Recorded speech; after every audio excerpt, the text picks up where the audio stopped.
Éternel, ma prière en ce soir, éternel Dieu, c'est qu'une vie soit touchée. Éternel Dieu qui nous a convoqués, éternel Dieu. Je suis en train de prier, je te demande une chose. Quand c'est samedi, éternel, 25 octobre, que la vie de quelqu'un soit transformée. Que la vie de quelqu'un soit atteigne un autre niveau, atteigne une autre dimension. Éternel Dieu, qu'après ce moment, qu'après ces minutes, qu'une personne expérimente un nouveau ciel, qu'une personne expérimente, éternel Dieu, de quelque chose de nouveau, quelque chose de meilleur, dans le nom puissant de Jésus. Dans le nom puissant de Jésus. Amen. Amen à vous qui nous suivez, que Dieu nous bénisse encore. Comme vous le savez, chaque samedi, nous partageons des moments, à partir de 21h juste, des moments de prière, des moments de partage et des moments d'orientation où Dieu nous fait énormément du bien. Alors, pour ce soir, ce samedi 25, comme vous le savez, ça a été annoncé depuis le samedi dernier que nous ne serons pas seuls, nous serons avec un serviteur de Dieu qui va prendre la parole dans les minutes qui suivent. Mais j'aimerais t'encourager, toi qui es là pendant ces lives, à partager les lives, à inviter quelqu'un, à aimer. Dis au voisin qui n'est pas encore connecté que nous sommes déjà là et Dieu ne t'attend pas. Dieu est déjà là. Dieu est prêt à bénir quelqu'un. Dieu est prêt à faire du bien à quelqu'un. Alors, sois violent, fais-toi violence et viens pour que Dieu puisse te donner ta part ce soir. Alors, sans plus tarder, je vais rapidement remettre la parole à celui avec qui nous allons nous entretenir aujourd'hui. C'est pour moi un grand frère, c'est le prophète Sylvain Rema, qui va nous accompagner aujourd'hui. Alors, je te prie d'une chose, sois concentré pendant qu'il aura la parole, sois actif, commente, prie. Si tu as un sujet, tu as une requête en commentaire, laisse-le en commentaire et Dieu te fera du bien. Alors, sans s'entraîner, je vais passer la parole au prophète Sylvain. Bonsoir.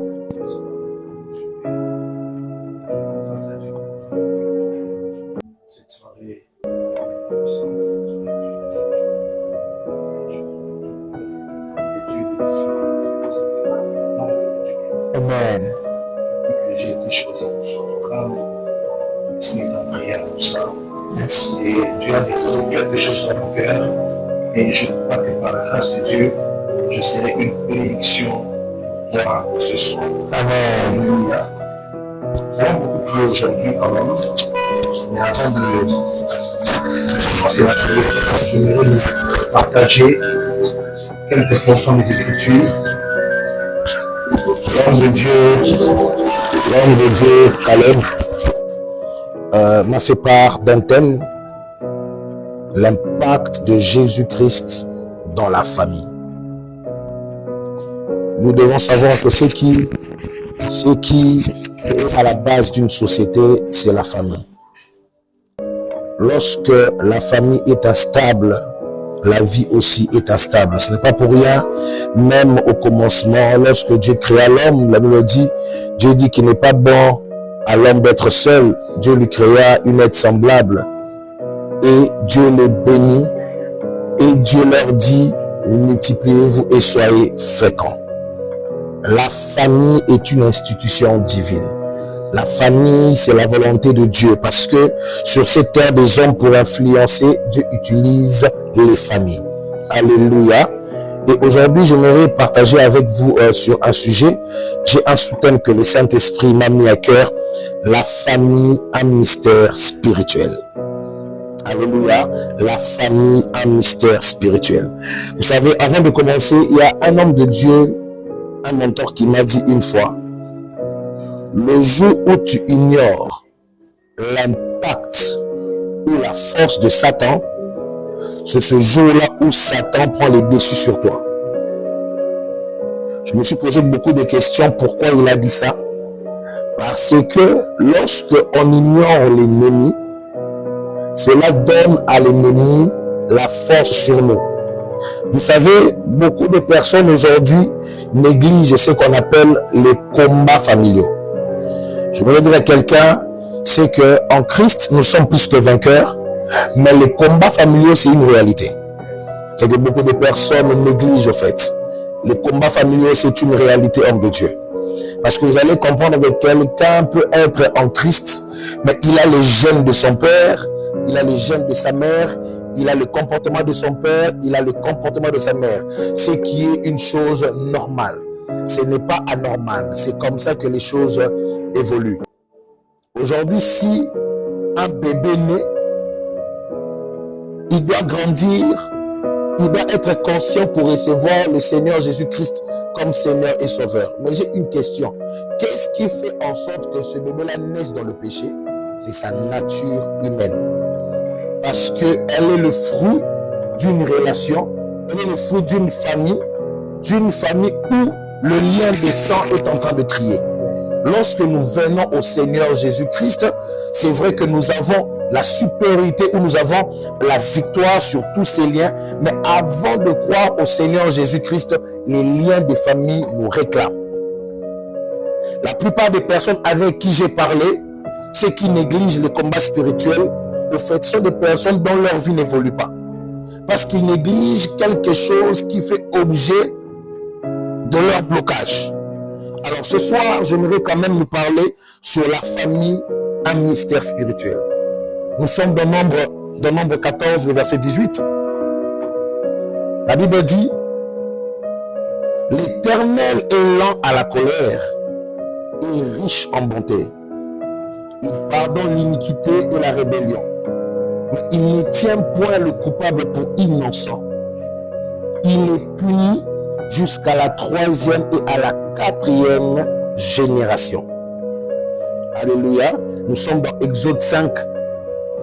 Exode 20, le verset 5. La Bible est en train de dire: tu ne te prosterneras point devant elle et tu ne les serviras point, car moi l'Éternel ton Dieu, je suis un Dieu jaloux, qui punit l'iniquité des pères sur les enfants jusqu'à la 3e et à la 4e génération de ceux qui me haïssent. Ici, c'est l'Éternel qui est en train de donner des ordres à Moïse, des ordres que Moïse doit donner aux enfants d'Israël. Les normes que les enfants d'Israël doivent suivre. Et parmi ces normes, l'Éternel est en train de dire: tu ne te prosterneras pas devant une statue. Mais ce qui m'intrigue dans ce verset, c'est que lorsque Dieu est en train de promettre le malheur pour ceux qui se prosternent ou pour ceux qui commettent l'idolâtrie, Dieu est en train de prescrire la malédiction même sur des personnes qui ne sont pas encore nées. Par là, je comprends que la faute d'un père ou la faute d'un parent peut tomber ou peut retomber sur ses enfants, et cela peut retomber aussi sur ses petits-enfants. Parce que de la même manière que la bénédiction qui coule dans une famille, qui commence par le père ou par la mère, cette bénédiction-là est transmissible même par les enfants, et la malédiction aussi en est. Alléluia. C'est pourquoi je suis en train de déclarer sur quelqu'un, toi qui n'es pas encore marié, je déclare sur toi que tu sois un père exemplaire, que tu sois une mère exemplaire, que tes enfants ne vivent pas la punition de Dieu, que tes enfants ne vivent pas la malédiction de Dieu. Vous savez, ce que nous sommes en train de vivre maintenant dans nos familles, c'est parce qu'il y a quelqu'un qui a ouvert une porte. Aujourd'hui, beaucoup de familles vivent dans la polygamie parce que quelqu'un a élevé l'autel de la polygamie. Vous allez comprendre avec moi, c'est que Dieu appelle Gédéon, mais Dieu se rassure qu'avant que Gédéon n'aille combattre, Dieu lui dit: tu dois détruire l'autel de la maison de ton père. Mais Dieu, c'est toi qui as appelé Gédéon. Mais pourquoi tu demandes d'abord à Gédéon de renverser l'autel de la maison de son père? C'est parce que Dieu sait que tu peux avoir l'onction, tu peux avoir la puissance, mais si l'autel qui est érigé dans ta famille n'est pas renversé, cela va te tirer. Et vous allez comprendre que beaucoup de personnes qui sont loin aujourd'hui sont tombées dans l'impudicité. C'est pas parce qu'ils sont impudiques, ils ont négligé la leçon des hôtels. Il y a beaucoup de personnes qui ont touché beaucoup d'argent dans la vie, mais aujourd'hui ils avaient de néant. Pourquoi? Parce qu'ils ont négligé les hôtels. Vous savez, homme de Dieu Caleb, j'étais en train de méditer sur Moïse. Moïse a marché avec Dieu. Moïse a séparé l'eau en deux. Moïse a fait des choses, il a fait des choses.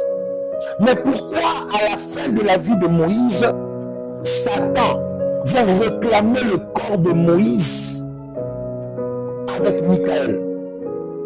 En fait, c'est inconcevable. Je n'avais pas de réponse. Mais j'ai fait une étude biblique approfondie. J'ai compris une chose.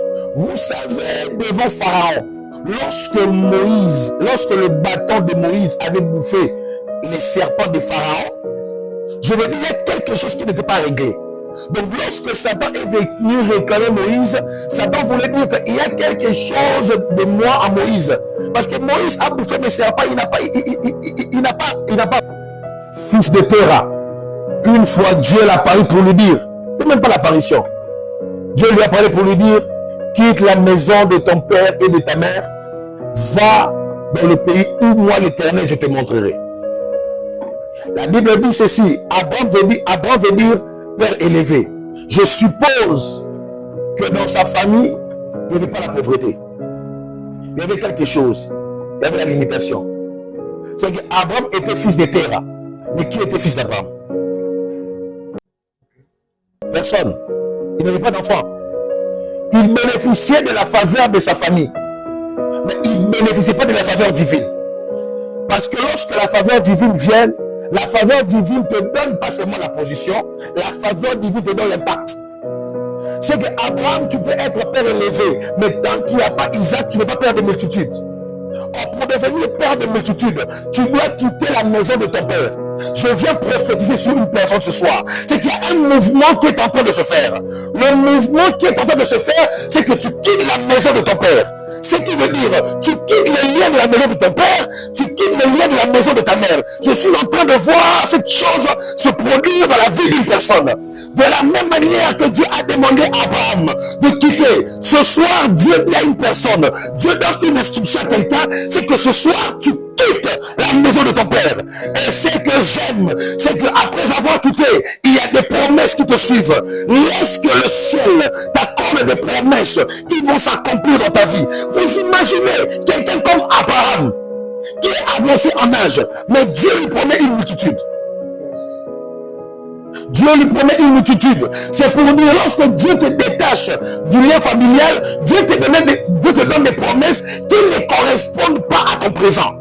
Je viens de déclarer sur la vie de quelqu'un que Dieu te donne des promesses qui ne correspondent pas à ton présent. Imaginez-vous quelqu'un qui vient du village mais qui devient président de la République. Que cette grâce s'attache à toi au nom de Jésus.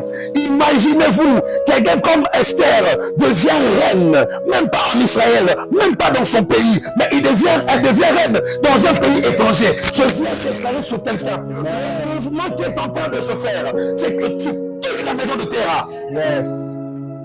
Je ne sais pas si dans ta famille, il y a un problème de stérilité. Mais laisse-moi te dire, je viens te présenter le Dieu du mouvement. Yes. C'est que lorsque toi tu quitteras, c'est que toi tu quittes avec tes enfants. Amen. Je ne sais pas si dans ta famille, on a limité les gens à ne pas se marier. Amen. Mais laisse-moi te dire, le mouvement, le mouvement qui se fait, c'est un mouvement de salut. C'est un mouvement de salut. Dis-moi les démons qui gouvernent ta famille. Je te dirai qu'il y a un Dieu dans le ciel. On l'appelle le maître de tous les esprits. Dis-moi les démons qui tourmentent ta vie. Dis-moi les liens qui tourmentent ta vie. Je veux te dire, la Bible est en train de parler d'un homme. C'est l'homme de Galilée. La Bible dit ceci. Il a effacé l'acte dont les ordonnances nous condamnaient. Vous savez, ce passage, ce n'est pas seulement pour l'église, mais ce passage est aussi pour la famille. Je ne sais pas si dans ta famille, il y a des ordonnances qui sont en train de vous condamner, mais j'ai une bonne nouvelle pour toi. C'est que lorsque Christ est venu, il a effacé l'acte dont les ordonnances vous condamnez. Yes. Je déclare la liberté sur une famille. Yes. Je déclare sur une famille. Je déclare l'épanouissement sur une famille. Donc Christ est au centre. L'ennemi ne peut pas régner. Yes. Vous savez, Satan avait touché à la vie de Job. C'est parce que Dieu lui avait donné la permission. Mais j'ai une bonne nouvelle pour toi. C'est pas le cas pour Job. Dieu ne donnera pas la permission au diable de te toucher. Amen. Je ne sais pas si cette parole est à toi. Dieu ne donnera pas la permission au diable de te toucher. Amen. Si auparavant le diable avait touché à ta vie, je suis en train de déclarer la restauration de Dieu. Je suis en train de déclarer la restauration de Dieu sur tous les plans. Je parle des familles. Si le divorce veut envahir ton couple, je suis en train de déclarer la restauration de Dieu. Dans le nom de Jésus. Si la détresse, si la sécheresse est en train d'envahir ta famille, je suis en train de déclarer la restauration de Dieu. Dans le nom de Jésus. Ce que j'aime avec Jésus, lorsqu'il vient de la vie d'une personne, la première des choses que Jésus emmène, c'est la restauration. Et la deuxième des choses qui c'est la restauration, c'est la restitution. Je suis en train de prier Dieu que l'atmosphère de la restauration se déclenche sur la famille de quelqu'un. Je suis en train de prier que la restauration, que l'atmosphère de la restauration se déclenche sur la vie de quelqu'un. Et je suis en train de prier que l'atmosphère de la restitution, oh my God, si tu avais perdu quelque chose à cause des alliances familiaux, aujourd'hui, l'Éternel est en train de restituer tout ce que Dieu répond. Jésus. C'est que j'aime avec Dieu. En Christ, il n'y a pas de Bakongo. En Christ, il n'y a pas de Bangala. En Christ, il n'y a pas de Baluba. En Christ, il n'y a pas de Mounyanga. En Christ, nous sommes une nouvelle créature. Orano Sebeage. Sharabayagarama. Les Sofadelemea. Je ne sais pas ce qui est en train de tourmenter ta famille, mais je t'apporte une bonne nouvelle. Le savoir, je t'apporte une bonne nouvelle. Nous allons lire un verset. Je suis dans le psaume 11. Le verset 3. Oh Rabayasha. Je sens Dieu ce soir. Yes. Lo Savaga. Le Zovaga. La Zova. Que Ranamaya Shandalaba. Oh mon Dieu. Oh mon Dieu. Oh mon Dieu, oh mon Dieu, oh mon Dieu, oh mon Dieu. La Bible est en train de dire, quand les fondements sont renversés, le juste, que ferait-il? Lorsque, quand les fondements sont renversés, les justes, que ferait-il? Je viens dire à quelqu'un, nous avons les justes de Dieu. C'est Jésus-Christ de Nazareth. Les fondements étaient renversés. Mais lorsque lui entre dans la famille, il redresse tout. Oh my God. Il redresse tout. Il a dit à cette femme-là, il a dit aux pharisiens, cette femme est aussi fille d'Abraham. Est aussi fille d'Abraham. Le diable l'a enchaîné. J'aime ce que Jésus est en train de faire. Lorsque tu es identifié dans l'alliance d'Abraham, même si tu es enchaîné pendant 10 ans, lorsque Dieu te repère, lorsque Jésus te repère, il te redresse. C'est pourquoi je prie, c'est pourquoi je prie, après ces instants, qu'une famille soit redressée. Après ces instants, je parle comme prophète de Dieu. Je donne 48 heures de bonnes nouvelles. Je donne 72 heures de bonnes nouvelles. Je donne 24 heures de bonnes nouvelles. S'il y a un couple qui a besoin d'enfants, aujourd'hui je redresse la maternité. S'il y a quelqu'un qui a besoin du travail, aujourd'hui je redresse le travail. Car quand les fondements sont renversés, que ferait le juste? Mais nous avons un juste de Dieu. C'est Jésus-Christ de Nazareth. Lorsqu'il est venu, il a redressé les fondements qui étaient renversés. C'est pourquoi je comprends l'importance de l'autel de Golgotha. L'autel ne peut pas rester vide. C'est pourquoi, lorsque Gédéon a renversé l'autel de la maison de son père, il devait ériger l'autel de Dieu. Mais ce que j'aime, il y a plus que l'autel de Gédéon. Il y a plus que l'autel de Gédéon. C'est l'autel de Jésus-Christ. Et l'autel de Jésus-Christ est irremplaçable. L'autel de Jésus-Christ est irremplaçable. Aujourd'hui, pour que ta famille ait le salut, Tu n'as pas besoin de sacrifier un bouc. L'autel de Jésus-Christ n'est pas vide. L'autel de la croix n'est pas vide. C'est Jésus qui est monté vers le Père. Mais l'autel de Golgotha n'est pas vide. Je vais le dire à quelqu'un. L'autel de Golgotha, c'est l'autel du sang. C'est l'autel du sang. C'est pourquoi lorsque le sang de ta famille te réclame, Jésus-Christ te présente son sang. Lorsque le sang de ta famille te réclame, Jésus-Christ te présente son sang. La Bible dit, le sang de Jésus crie mieux que le sang d'Abel. Par là, je comprends une chose, c'est que le sang crie.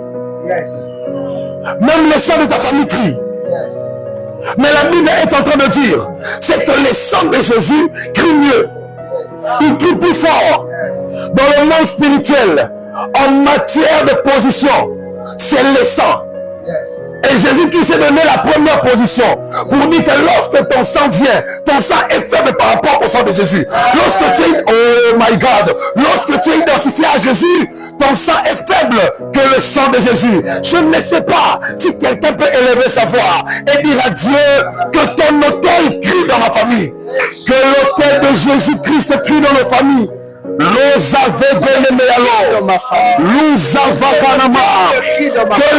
de Jésus-Christ crie dans nos familles. Que l'autel de Jésus-Christ crie dans nos familles. L'Uzavaga, l'Estavaga, renommé à Chandeleveaga, que le sang de Jésus-Christ, que l'autel de Jésus-Christ réclame, que l'autel de Jésus-Christ réclame, que l'autel de Jésus-Christ réclame, que l'autel de Jésus-Christ réclame. Nous avons Genemea, renommé à Genemea Cha, l'Ozavaganama, Kantalabayaga, renommé à Chandeleveaga. Que le sang de Jésus, réclame, que l'autel de Jésus-Christ nous réclame, que l'autel de Jésus-Christ nous réclame. Nous avaganama, Erado Zevea Genemea, Radabaya Chandeleva, Losavaganama, nous avaganamaya, que ton sang crie dans nos familles, que ton sang crie dans nos familles. Que ton sang crie dans nos maisons. La Jova Genemea, Rabaya Shandalaba, Karadabaya Kasalideva, Luzavaganamaya Shandeleva, Radabaya Ganamaya Shandeleva, Luzavaganamaya, Radabaya Shandeleva, Ranamaya Kasalideva, Luzavaganamaya Shandeleva, Luzavaganamaya Shandeleva, Radabaya Kasalideva. Tu vas prier. Vous savez, j'ai parlé de l'héritage spirituel. Joseph fait un rêve. Il fait deux rêves. Le premier rêve, c'est qu'il était dans un champ. Et il voit sa gerbe être au-dessus de la gerbe de ses frères. En fait, mon problème ici, ce n'est même pas l'interprétation du rêve. Mon problème, c'est que dans le monde spirituel, la famille de Jacob était représentée comme un champ. Parce que chaque famille spirituellement est représentée. C'est pourquoi je comprends même, lorsque Isaac bénit Jacob, il dit, mon fils est comme un champ béni de l'Éternel. Donc la parole d'Isaac a provoqué quelque chose de spirituel. Et à la suite, Joseph fait un rêve. Il fait un songe, c'est qu'ils étaient dans un champ. Donc, la réputation spirituelle de la famille de Jacob, c'est une réputation de l'abondance. C'est une réputation de la fertilité. Mais j'aime encore le deuxième songe. C'est que j'aurais fait un songe. C'est que la lune, le soleil, la lune et les étoiles se prosternent au devant de son étoile. En fait, mon problème aussi, ce n'est pas l'interprétation. Mon problème, c'est la nature de la famille de Jacob. Jacob a deux natures dans sa famille. La première, c'est la fertilité, parce qu'il y a le champ. La deuxième, c'est l'impact, parce que c'est la lumière. Donc, la famille de Jacob est lumière, et la famille de Jacob est une terre fertile. Je ne sais pas la réputation spirituelle de ta famille. Parce qu'il y a des choses que tu vis aujourd'hui, c'est à cause de la réputation. Oh, vous savez, l'interprétation du songe de Joseph, lorsqu'il est allé dans la maison de Potiphar, la Bible dit tout ce qu'il touchait prospérait. Parce qu'il était un champ béni de l'Éternel. Dans le domaine spirituel, Joseph est comme la gerbe. Il est allé en Égypte, dans un pays étranger, il a gouverné. Donc Joseph est une étoile. Il y a des personnes aujourd'hui qui vivent le malheur parce qu'il y a un problème de la réputation spirituelle des familles. C'est pourquoi même Nathanaël dit à Philippe, quelque chose de bon peut-il sortir de Nazareth? Parce que la réputation de Nazareth spirituellement, Nazareth était une ville où quelque chose de bon ne pouvait pas sortir. Mais j'aime la réponse de Philippe. Viens et vois. Nous allons prier sur la nature spirituelle de nos familles. Nous allons changer la nature spirituelle de nos familles. Vous savez, même si tu es célibataire, prie pour tes enfants. Parce que je crois que tu auras des enfants. Change la nature spirituelle de ta famille. Parce que ce que ta famille représente spirituellement, c'est ce qui va se passer physiquement. Est-ce qu'une voix peut s'élever? L'eau, ça va. Dans ma famille, il y a des rois. Dans ma famille, il y a des reines.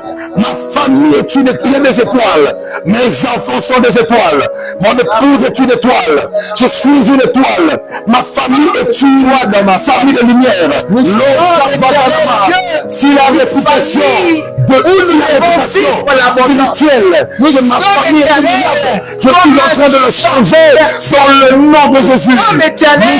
Nous sommes fertiles. Laisse ça va. Dis que tu es un champ fertile. L'eau ça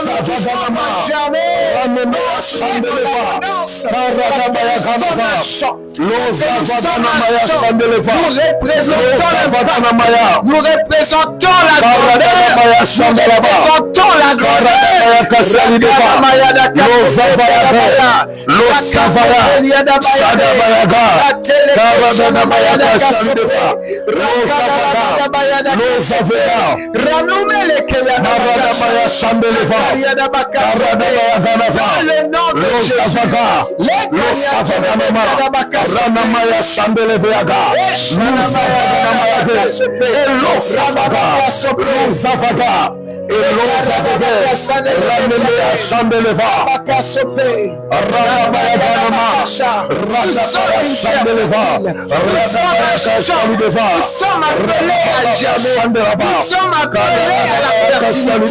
nous sommes appelés à la bonheur, nous sommes appelés à la bonheur, nous sommes appelés à être de lumière, nous sommes appelés à être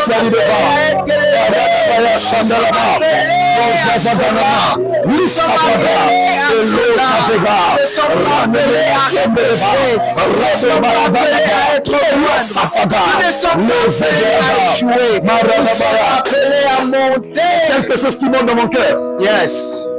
Vous savez, Jacob avait 12 fils. Yes.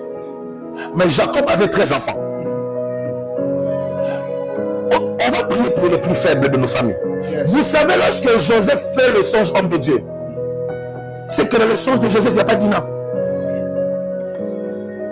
C'est que Dina spirituellement n'existe pas. Yes. Parce qu'on devait se parler de Dina comme une étoile. Mais lorsque Joseph fait le songe, dans ce songe-là, il ne voit pas Dina. Yes. Vous savez, Dina veut dire porte de la nuit. Ok. Oui, c'est ça le nom de Dina, porte de la nuit. C'est pourquoi les gens comme Dina sont des personnes, lorsque Sichem, tu vas coucher avec quelqu'un comme Dina, toute une ville peut être embrasée. Yes. Toute une ville peut être, parce que dans le plan spirituel, elle n'existe pas. Elle n'existe pas. Nous allons prier. Si dans ta famille tu étais Dina, Yes. que tu ne sois plus représenté par Dina. Parce qu'il y a des personnes dans la famille, tout le monde brille, mais lui ne brille pas. Demande à Dieu que tu ne sois pas parmi les personnes qui feront la honte dans ta famille. Est-ce que quelqu'un peut prier? L'on savait guère. Rabaya Shadava. Ranamaya Geneveada. Ratalaba Bakanamaya. Ratuleke Shanamaya. Je ne ma famille. L'on savait guère. Je ne ferai pas la honte de ma famille. Je n'ai pas encore Je ne serai pas la honte de ma famille. Je ne serai pas sujet de la honte. Je ne serai pas sujet de la honte.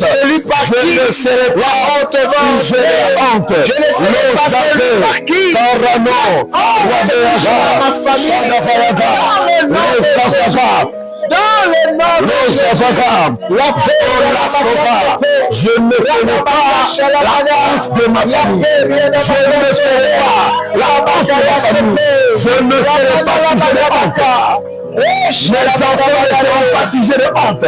Mon épouse ne sera pas sujet de honte. Mes frères ne seront pas sujets de honte. Les avaras, Rabaya Chandeleva, Karadabaya Kansalideva, Los Avaganamaya et Rabaya Chandelaba. Vous savez, je sens l'onction de la restauration. Lorsque Dieu programme la vie de quelqu'un sur la terre, le diable aussi multiplie des stratégies. Je vois le bébé Samson. Yes. Lorsque l'ange apparut à Manoah et à sa femme, l'ange donna une nouvelle, c'est qu'il devait avoir un enfant. Et cet enfant a été naziréen. Mais ce qui me fait mal dans l'histoire de Samson, c'est que Samson a fini de la honte. Tu peux être sujet de programme de Dieu dans ta vie, mais finir dans la honte. La Bible dit mieux vaut la fin d'une chose que son commencement. Parce que lorsque quelqu'un vient sur la terre des hommes, cette personne-là est programmée. Il y a des personnes qui sont programmées à la grandeur, mais qui finissent mal par le piège de l'ennemi.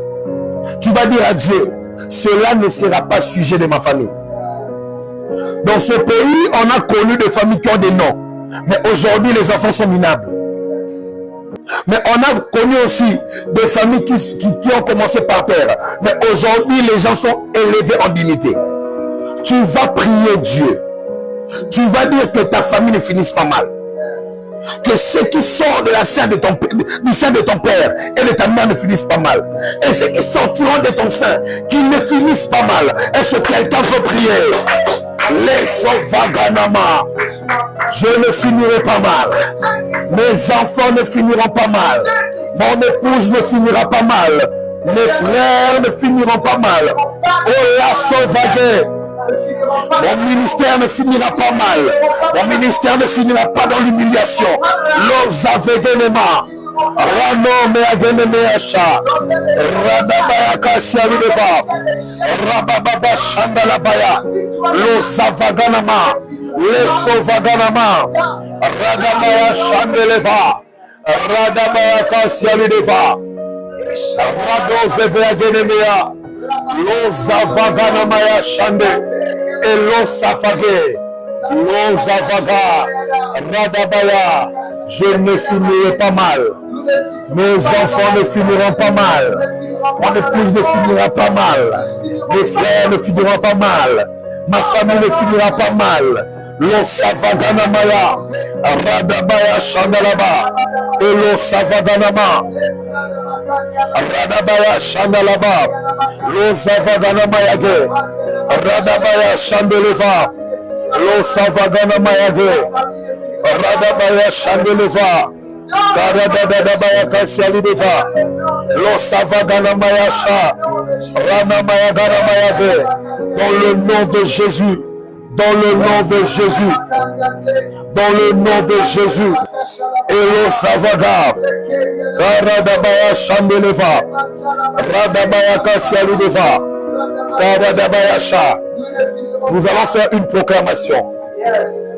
Nous allons dire à Dieu sur nos familles que cette nouvelle saison soit une saison de surprise agréable. Que cette nouvelle saison soit une saison de surprise agréable. Que Dieu nous surprenne au-delà de notre entendement. Vous savez, nous approchons vers la fin de l'année. Il y a beaucoup de personnes qui subissent des surprises désagréables. Nous allons les refuser. J'ai une amie à moi en Angola. J'ai vu, elle a posté la photo de sa sœur. Je demande, elle est morte comment? Elle est tombée dans un puits. Donc quelqu'un qui s'est réveillé le matin, elle est allée à l'école, elle est revenue, elle est allée jouer, elle est tombée dans un puits. Nous allons dire à Dieu que le diable ne nous surprenne pas. Si nous devons être surpris, que ça soit des surprises agréables, fais cette déclaration au nom de Jésus. Les sauvateurs, Rabaya Shandalabaya, que Radabayaka, une saison de surprises agréables. Une saison de surprises agréables. Une saison de surprises agréables. Une saison de surprises agréables. Une saison de surprises agréables. Une saison de surprises agréables. Nous serons surpris par le plan de Dieu. Nous serons surpris par le plan de Dieu. Une saison de surprises agréables au nom de Jésus. Pas par le plan de Dieu. Une saison de surprises agréables au nom de Jésus. Une saison de surprise agréable au nom de Jésus. Une saison de surprise agréable dans ma vie, dans ma famille, dans mon foyer. Une saison de surprise agréable. Surpris par le ciel, non par le diable.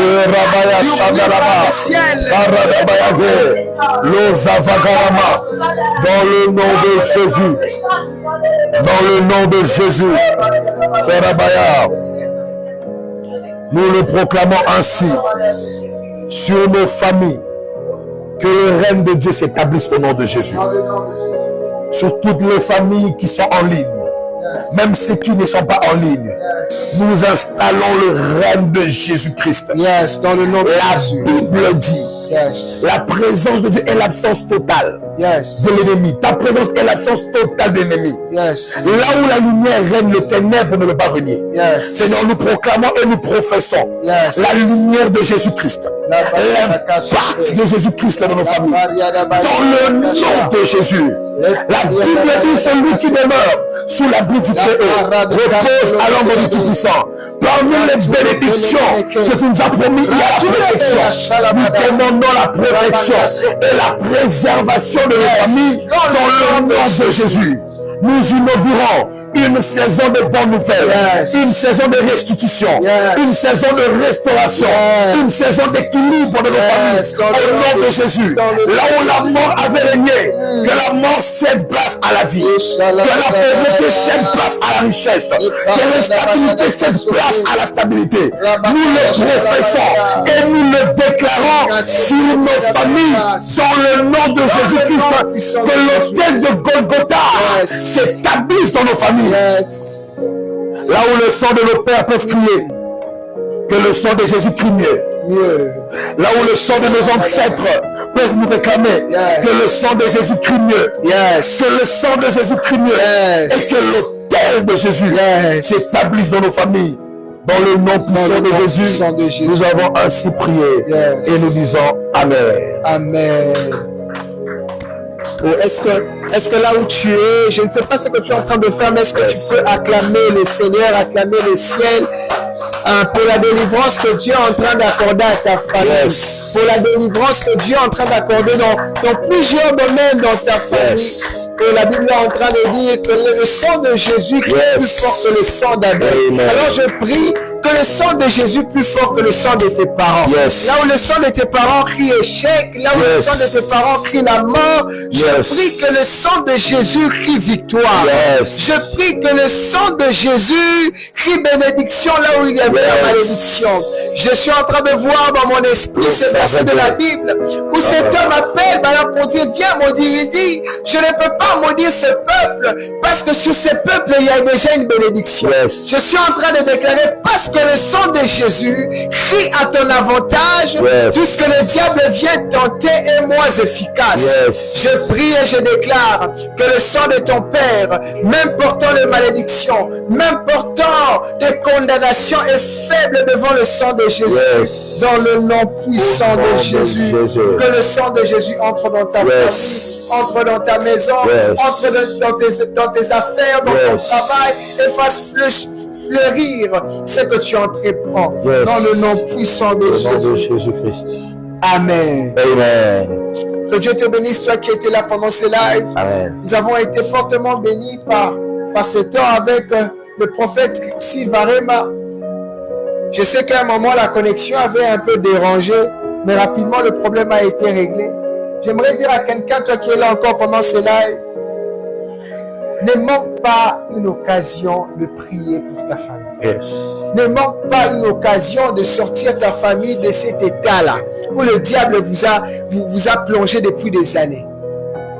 Aujourd'hui, on nous a dit, le prophète nous a dit que le sang de Jésus crie plus fort. C'est-à-dire que là où le sang de tes parents avait déjà instauré une mode, avait déjà instauré un mode de vie, pardon, le sang de Jésus a aussi un mode de vie différent. Yes. Et moi, je prie qu'à partir d'aujourd'hui, que ta famille, que toi, tu sortes du mode de vie de ta famille, que tu entres dans le mode de vie de Jésus. Yes. Oh, la Bible est en train de dire que Jésus nous a donné la liberté.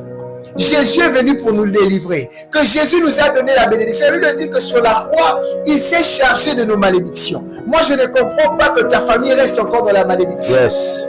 Jésus est venu pour te donner la délivrance. Yes. Alors crois en ces choses. Yes. Prie pour ces choses. Et le samedi prochain, nous serons encore là pour prier. Et nous allons prier ensemble. Je sens vraiment que c'est